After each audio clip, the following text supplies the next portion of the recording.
Hi, Kristen. So, last set of essays, great. Let's see what you did, okay? Green energy, let's see. Global warming is on the rise, and it is widely agreed amongst most experts that dramatic changes in how we produce and consume energy must be altered in order to reverse this trend. All right, I paused. Okay, dramatic changes must be altered. That doesn't really make sense. So what you really want to say here is dramatic changes must be made, okay? Because using changes and altered in one sentence really feels rather redundant.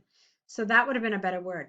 Dramatic changes in how we produce and consume energy must be made in order to reverse this trend. Renewable energy has been considered a great step towards reducing climate change and limiting the expense of producing energy.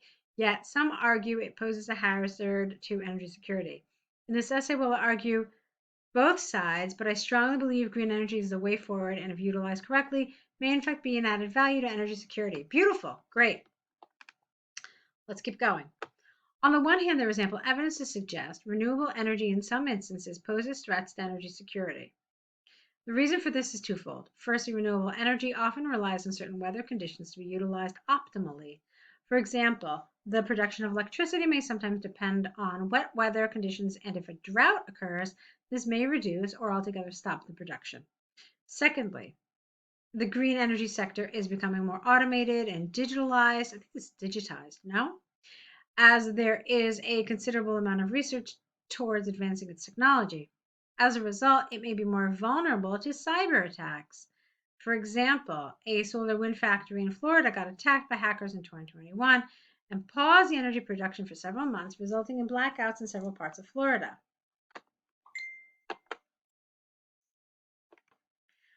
Okay, so I really like this paragraph. I thought you did a great job. I have a couple of questions here.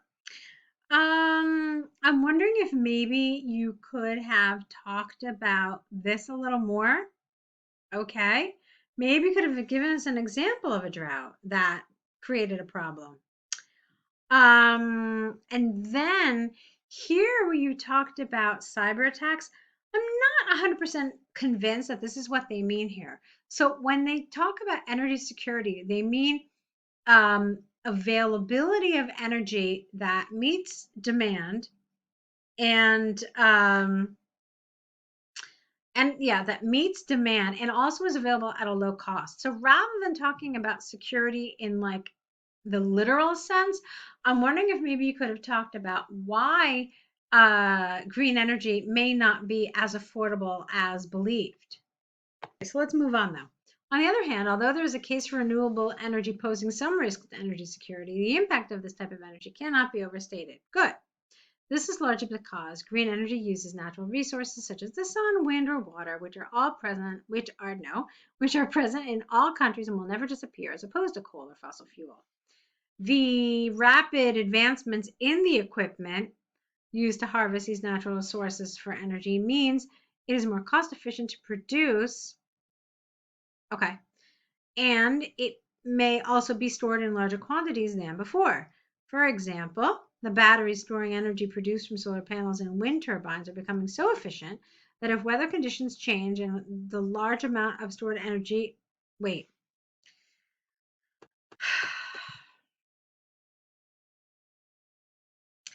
Okay, let me try it one more time.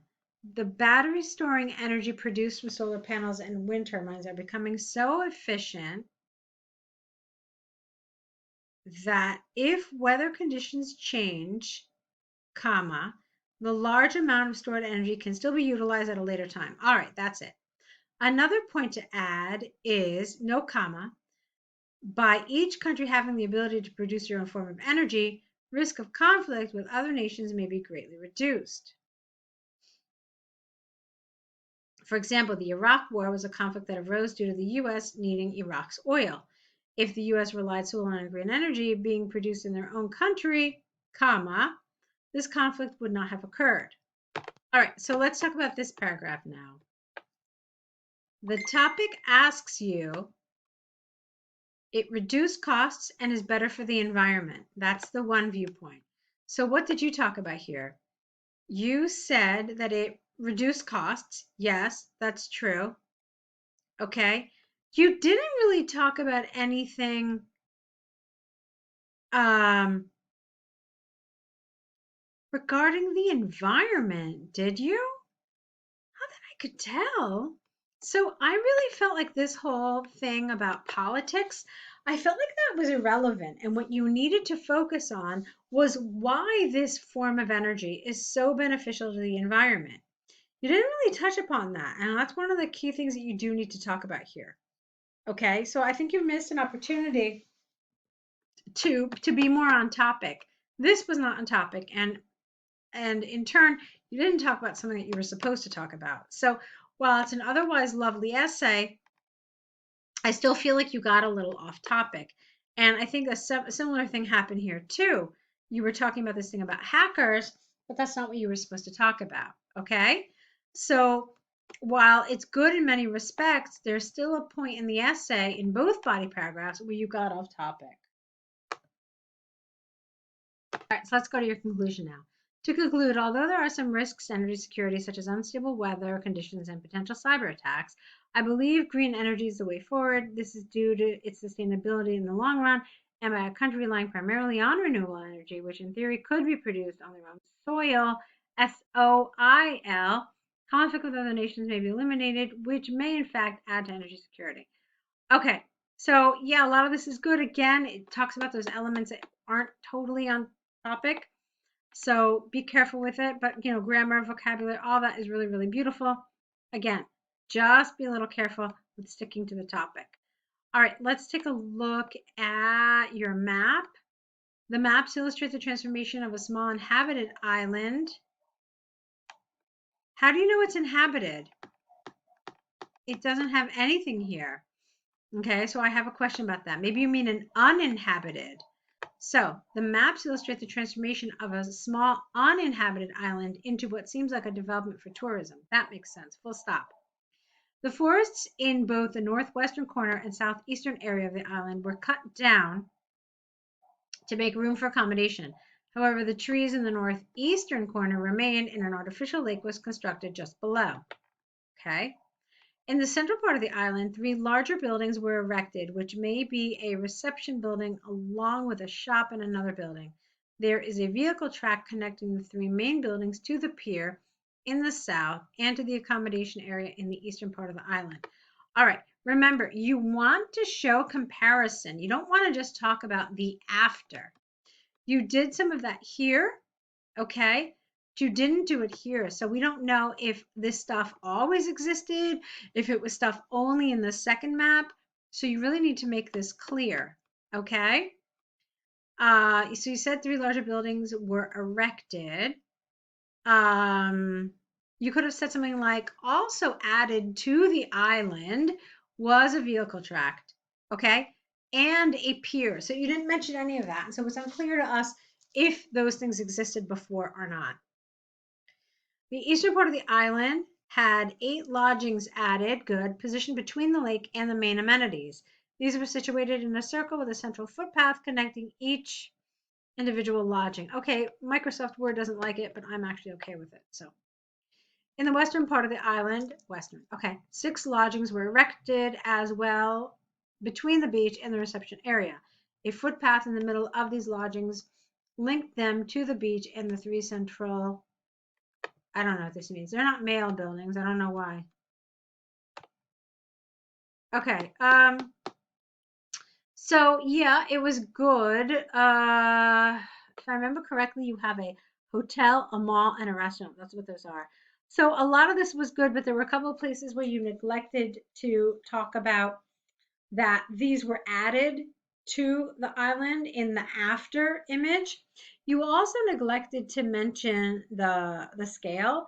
That's there for a reason. They do want you to refer to it, so you really should. You should say, what is the length of the island? What is the width? You could say that it's like kind of like a, I don't know, like a wider than it is long, and or wider than it is tall, and it's about, I don't know, however many meters from north to south and from east to west. So something like that would have been good. Again, I always think it's important to have like a really short little paragraph about what the island looked like before. Really just emphasizing there was nothing on the island except those trees and that beach. That's it. And then you want a paragraph that starts really saying that after development came to the island, it completely changed form and appearance. Okay, and then you can talk about all those things being new. So those are some of the things that I would do to highlight this, because that's what you want to do. You do want to highlight and emphasize these changes. Okay, so Kristin, this brings us to the end of our road. It's the end of your package of essays.